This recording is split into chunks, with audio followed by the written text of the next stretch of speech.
جب میرا بندہ کسی محفل میں بلا ذکر کرتا ہے، میں اس سے کہیں بہتر محفل میں اس کا ذکر کرتا ہوں۔ اللہ کی محفل تو ملائے اعلیٰ کی ہے، ملائکہ مقربین کی ہے۔ بہرحال اللہ کو تم اپنے دین میں مستحضر رکھو، اللہ تعالیٰ تمہیں بھی یاد رکھے۔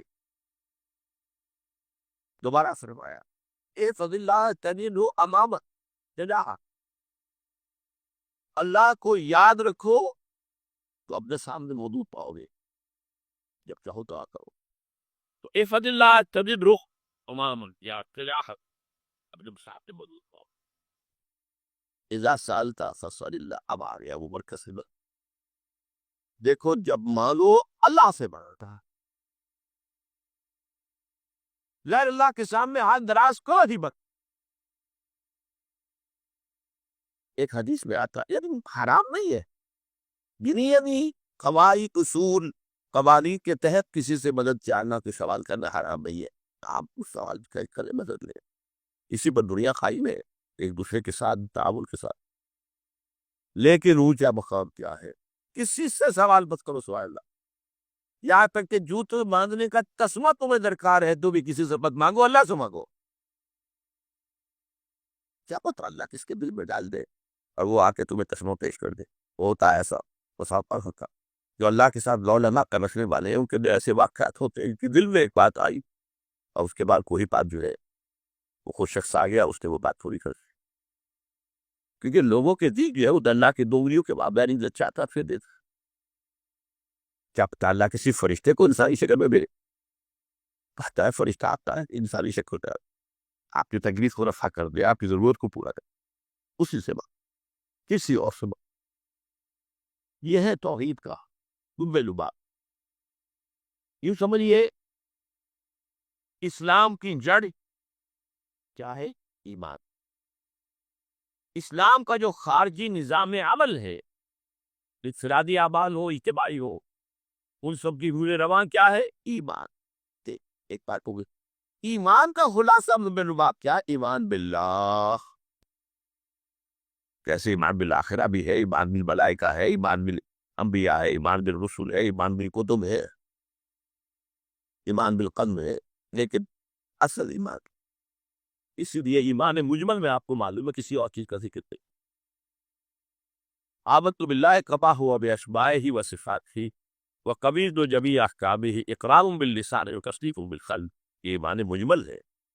اجمالی طور پر ایمان اس کا نام ہے، ہاں مفصل تفصیلی طور پر آمنت باللہ و ملائکتہ و کتبہ و رسلہ والیوم الآخر والقدر خیرہ و شرہ من اللہ تعالی، کہ اسلام کی جڑ ایمان، اور اسلام کا سارا جو نظام عمل ہے، چاہے انفرادی اعمال ہو چاہے اجتماعی، ان سب کی روح ہے نوا ایمان، اور ایمان کا خلاصہ ہے ایمان باللہ۔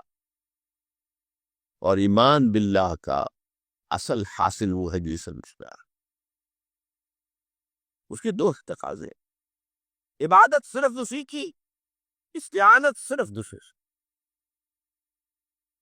اس لیے میں نے سورہ فاتحہ کے پس کرنا شروع کیا، یہ عبادت کا جوہر ہے، عبادت کا جو ہے یہ ایمان کا حاصل، عبادت صرف اس کی اور استعانت صرف اس، استعانت ہی میں سواب بیان ہے، یہ بھی مدد ہے، آپ کسی سے کچھ مدد مالی چاہ رہے ہیں یا کوئی اور مدد چاہتے ہیں، کسی کام میں مدد چاہتے ہیں، جیسے میں نے کہا تھا کہ سفارش کرانا چاہتی ہے بھی مدد، وَإِذَا اسْتَعَنْتَ فَاسْتَعِنْ بِاللَّهِ، اور جب مدد مانگو صرف اللہ سے مانگو، اور وہ سارے الفاظ یاد کر لیجیے، استدعاء، استعانت، استغاثہ، یہ جو غوث اعظم سے استغاثہ کیا جاتا ہے تو شرک، استغاثہ اللہ سے، دعائی اللہ، اس اعتبار سے استمداد، استعانت، استدعاء، استغاثہ، یہ سب اللہ سے، صرف اللہ سے، عبادت صرف اللہ، ایاک نعبد،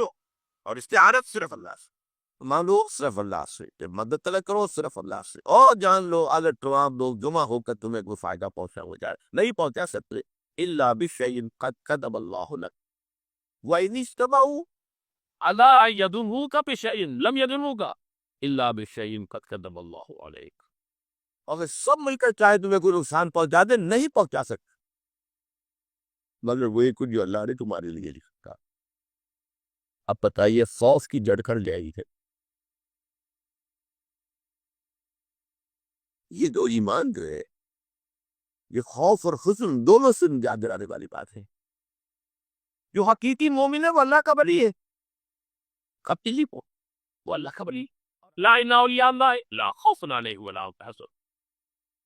یہ اولیاء اللہ وہ علیحدہ مخلوق نہیں ہے، وہ ان کے سر تسلیم نہیں ہوتے، انسان ہی ہوتے ہیں، لیکن حقیقی معنی میں مومن ان پہ تو آواز سے جو آیت پڑھ رہے ایمان اس درجے کا پہنچ گیا تو اللہ کا ولی ہے. اور اپنی خوف کس بات کو، کس سے خوف کروں؟ اس کے ہاتھ تو کچھ نہیں. اور اگر کس اللہ نے میرے لیے لکھ دیا وہ آتا رہے گا، کیا میں لاکھ گر گراؤں اس کے ساتھ میں یہ چھوڑ دے. اگر اللہ نے لکھا وہ آئے وہ پائے تو کاہے کو اس کے سامنے گر دے گا، کاہے کو جمسائی کرنا اس کے ساتھ. اور کسی کے ہاتھ میں کچھ ہے ہی نہیں، میرا خیر ہے ہی نہیں، کاہے کو خشامت کروں اس کی. اور سنیے رفعت الاقلام، دیکھو نوجوان قلب میں اٹھا دی گئی ہے وجفت الصحف، اور جو رجسٹر ہے صحیح سے ان کی سیاہی خشک ہو چکی. یہ ہے وہ اللہ کا علم، اس کو ہر شے لکھ دی گئی، اس کی قلم اٹھا دیے گئے. جیسے آپ کو معلوم ہے امتحان ہوتا تھا 3 گھنٹے ختم ہوئے اسٹاپ رائٹنگ، بس اب قلم ہو جانا چاہیے. وہ قلم تو تقدیر کا کاتب جو ہے وہ قلم اس کا اب اٹھا دیا گیا، اور جو صحیح سے نمبر کے لکھا گیا وہ خشک ہو گیا. یہ تو روایت ہے وہ امام ترمذی نے جس کو روایت کیا، یہ متن ان کا ہے جو ہم نے پڑھا ابھی، اور ان کا اور یہ ہے کہ یہ حدیث حسن صحیح ہے. لیکن یہی روایت اور یہی راوی سے عبداللہ ابن عباس سے رضی اللہ تعالیٰ عنہ اور بھی محدثین نے کی ہے. اس میں سے ایک اور متن جو ہے وہ یہاں پر امام نووی نے دے دیا. اے فضل اللہ تجدو امامک، یہ تو پہلا وہ ٹکڑا تھا، وقت تو جاز تھا، یہاں امامک ہے، مطلب ایک ہی ہے، اپنے سامنے پاؤ. اللہ کی حفاظت کرو، اللہ کو دل میں اللہ کی یاد پہ محفوظ رکھو، گویا کہ اللہ کو مستحضر رکھو. ذکر اللہ کے معنی کیا ہے؟ استحضار اللہ فی القلب، یہ ذکر اللہ ہے. جنہیں ہم ذکر سمجھ بیٹھے وہ ذکر کے ذریعے اپنی صلاۃ للذکری، نماز قائم کرو میری یاد کے لیے، نماز ذریعہ ہے یاد کا. یہ علیحدہ بات ہے کہ آپ نے 17 رکعت نہیں پڑھنی ہو عشاء کی اور یاد آپ کو آئی نہیں کوئی، آپ تو ایک میکینیکل انداز میں جو ہے وہ اٹھ تک بیٹھے کر رہے ہیں، آپ کی زبان سے کچھ بھی نکل رہا ہے، اس کا آپ کے شعور سے دل کی گہرائی سے مراقبہ ہے ہی نہیں، وہ ذکر تو نہیں ہوا. ہاں نماز فرض کی ادا ہو گئی، آپ کی فرض ادا ہو گئی. تو جنہیں ہم نے ذکر سمجھا وہ ذرائع ذکر، اللہ اللہ سبحان اللہ زبان سے، یہ تاکہ اس کے نتیجے میں وہ فکر حاصل ہو جائے. استحضار اللہ فی القلب، ذکر کے معنی ہے استحضار اللہ فی القلب. تعرف الی اللہ فی البخاء، اور دیکھو کشادگی کے وقت پہ تم اللہ کو یاد رکھو، اللہ کی طرف رجوع کیے رہو، بھول نہ جاؤ.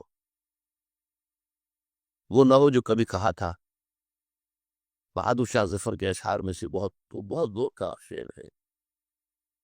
ظفر آدمی اس کو نہ جانیے چاہے کتنا ہی روح فام دکا، جسے عیش میں یاد خدا نہ رہی، جسے تیش میں خوف خدا نہ رہا. وہ ہے کشادگی کی حالت پہ جب کہ تمہارے لیے کشادگی ہے، اللہ کی طرف رجوع کیے رکھو. یا عارف کا شدہ، تو اللہ آپ کی توجہ تم پر رکھے گا شدت کے وقت میں. وہ تکلیف سے دوبارہ آسان کر دے گا. تکلیف تو آنی ہے، رکھی ہوئی ہے، وہ تو آئے گی، لیکن یہ کہ اللہ تعالیٰ اس کی شدت ہو. ایک ہی چیز ہے جس کو ایک انسان بہت شدت کے ساتھ محسوس کر رہا ہے، دوسرا آدمی اتنا نہیں محسوس کر رہا ہے، احساس کا معاملہ ہوگا. وہ تو اصل میں اگر انسان کی نرز کٹی ہوئی ہے تو احساس ہوگا ہی، پھر رسید بھی ہوگا. تو اس اعتبار سے اللہ تعالیٰ کو ہمارے لیے شدت کی کمی کرتے. وَعْلَمْ أَنَّمَا أَخْطَأَكَ لَمْ يَكُنْ لِيُصِيبَكَ، اور جان لو جو چیز تو اسے چھوٹ گئی ہے، رہ گئی ہے، وہ ہرگز تمہیں ملنے والی نہیں تھی. اب آپ نے کسی ملازمت کے لیے درخواست دی ہے، درخواست مانگی گئی ہے، اپنی سی محنت کر لی، نہیں ملی ملازمت، اب آپ بیٹھے ہوئے افسوس میں، رنج میں، غم میں، فلاں نے یہ کر دیا، فلاں نے یہ کر دیا، وہ فلاں جو ہے بڑی تکڑی سفارش لے آیا تھا، فلاں نے رشوت دے دی، چھوڑو نہیں اس کو، وہ تمہارے بھی نہیں تھی. کاہو کو اپنے ذہن کے اندر یہ کھچڑی پکا رہے ہو بیٹھے، خواب خواہ آپ شاید سوء ظن میں نہیں مبتلا ہو رہے ہو، کسی نے نہ رشوت دی اور آپ سمجھتے ہو کہ رشوت دی ہے اس پہ. یہ ساری چیزیں، یہ ساری سیئات جن کی جھٹپٹ ہے. وعلم انما اخطاک لم یکن لیصیبک، وما اصابک، جو چیز تم پر آ گئی لم یکن لیخطئک، ہو ہی نہیں سکتا تھا کہ وہ تم پر نہ،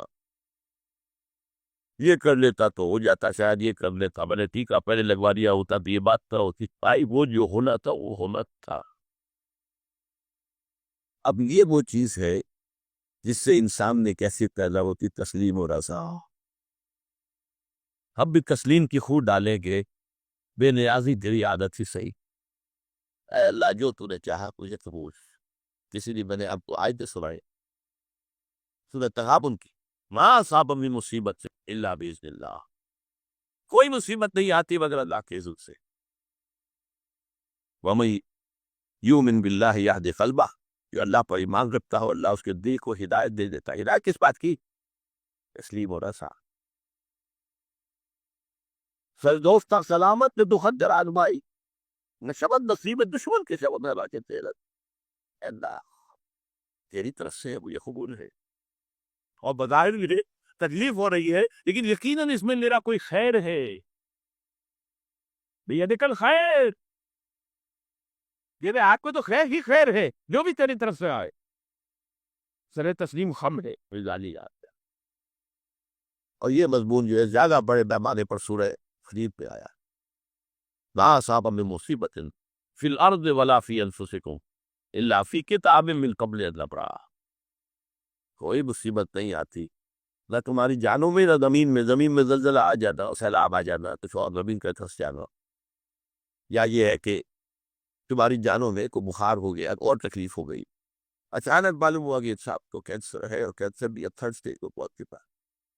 لیکن جو بھی آیا ہے وہ اللہ کے علم کی کتاب میں پہلے سے لکھا ہوا، فی کتاب من قبل ان نبرأھا، یہ کتاب میں درج ہے، اس سے بہرے کے مجھ سے ظاہر کرو. اس کے نتیجے کیا نکلنا چاہیے؟ لیکن لا تاسوا علی ما فاتکم ولا تفرحوا بما آتاکم، افسوس نہ کیا کرو جو تم سے جاتا رہے، چھوٹ جائے. کوئی عزیز فوت ہو گیا، کوئی موقع ہاتھ سے نکل گیا، ارے بھائی میں چوک گیا، بڑا موقع تھا، اب اس پر افسوس کر رہے نہیں. جو چیز لیکن لا تاسوا علی ما فاتک ولا تفرحوا بما آتاک، جو اللہ تمہیں دے دے اس پر اتراؤ بس. وما اصابک لم یکن لیصیبک واعلم ان النصر مع الصبر، اور جان لو اللہ کی مدد صبر کے ساتھ آئے. جو آئے اس کی طرف سے چھیلو، زبان پر کلمہ شکوہ اور شکایت نہ آیا، اللہ سے شکایت نہ آئے. تسلیم و رضا، جو تیری رضا ہے. تیری صحت ہمیں منظور ہے لیکن اس کو، مولانا محمد علی جوہر ایک مرتبہ جیل میں گئے، ایک بیٹی بیمار ہوئی، فوت ہو گئی. اس کے بعد دوسری مرتبہ پھر جیل میں گئے، دوسری بیٹی کو وہی بیماری، جیل میں اطلاع ملی کہ بیٹی کو یہ بیماری ہو گئی. تو خط لکھا اشعار کی شکل، آخر شعر یہ ہے، تیری صحت ہمیں منظور ہے لیکن اس کو بڑی منظور تو پھر ہم کو بھی منظور. ہم کہ چاہتے میں بیٹی کے تو یہ شفا ہو جائے، اسے منظور نہیں، ہمیں پتا. وعلم ان النصر مع الصبر وان الفرج مع الکرب، فرج فراق کی کھل جانا کسی چیز کا، یہ ہے کن کے ساتھ، تکلیف کے ساتھ، تکلیف کے ساتھ. اللہ نے قانون بتایا ہے دنیا کا. اب آپ اندازہ کیجیے بچے کی ولادت میں ماں کو کتنی تکلیف اٹھانی پڑتی. آج تک تو فیشن ہو گیا ہے، سیدھے سیدھے جاؤ آپریشن کراؤ، تکلیف سے بچ کے آؤ. لیکن یہ ہے کہ یہ بھی آپ کے علم میں ہوگا، وہ ساری تکلیف جیسے ہی بچے کو لا کر ماں کے برابر لٹایا ہے، ساری تکلیف کہ جو راحت میسر، ان الفرج مع الکرب وان مع العسر یسرا. اسی لیے میں نے روایتیں بھی پڑھی تھی ان مع العسر یسرا، ان مع العسر یسرا۔ اس دنیا میں یہ اللہ نے نظام بنایا ہے، سختیاں جھیلنی ہو۔ لقد خلقنا الانسان فی کبد، ہم نے انسان کو پیدا کیا مشقت کے، مشقت تو کرنی پڑی۔ کسی کی جسمانی مشقت زیادہ، کسی کی ذہنی مشقت زیادہ، مشقت سے چارہ کسی کو۔ تو یہ ہے ان مع العسر یسرا ان مع العسر یسرا۔ بارک اللہ لی ولکم فی القرآن العظیم ونفعنی وإیاکم بالآیات والذکر الحکیم۔ عام طور پر تو سوچا جائے گا کہ نیکی کا تعلق تو عمل سے ہوتا ہے، ایمان جو ہے وہ کسی عمل کا نام نہیں، ایمان تو در حقیقت ایک ذہنی اور قلبی کیفیت ہے۔ لیکن واقعہ یہ ہے کہ نیکی کی اصل روح جو ہے وہ ایمان، اس لیے کہ ہر عمل کے دو پہلو ہوتے ہیں، ایک عمل کا ظاہر ہے اور ایک اس کا اصل مقصد۔ باطنی طور پر اس عمل سے مقصود کیا ہے، موٹیویشن کیا ہے، جذبہ محرکہ کیا ہے، یہ دو چیزیں بالکل علیحدہ ہے۔ تو یوں سمجھ لیجئے کہ نیکی کے ظاہر کو صرف نہیں دیکھنا کہ یہ نیکی کا کام ہے، بلکہ دیکھنا یہ ہوگا کہ اصل میں اس کی موٹیویشن کیا ہے، اس کا جذبہ محرکہ کیا ہے۔ وہ جذبہ محرکہ ہے جو ایمان کے ذریعے سے، ایمان باللہ، ایمان بالآخرہ، ان دونوں کے اندر نیکی کے لیے ایک مثبت جذبہ محرکہ بھی ہے اور بدی سے بچنے کے لیے ایک منفی جذبہ محرکہ بھی ہے۔ اللہ کی محبت، love of God, to please اللہ، اللہ کو راضی کرنا، رضائے خداوندی کو اپنا مقصود بنا لینا، یہ جذبہ محرکہ ہے جس کے تحت انسان نیکی کرے، بھلائی کرے، خیر کرے، یہ مثبت جذبہ ہے۔ لیکن اس کے ساتھ ہی منفی پہلو بھی، اللہ ناراض نہ ہو جائے، اللہ کی سزا سے بچنے کے لیے، اللہ کی ناراضگی سے بچنے کے لیے انسان نیکی کا کام کرے، بدی سے رکے۔ اسی طرح جذبہ آخرت جو ہے، ایمان بالآخرہ، تو جنت کی طلب میں نیکی کا کام کرنا اور دوزخ سے بچنے کے لیے بدی سے بچنا، تو گویا کہ ایمان بالآخرہ اور ایمان باللہ دونوں میں مثبت پہلو بھی ہے، منفی بھی ہے۔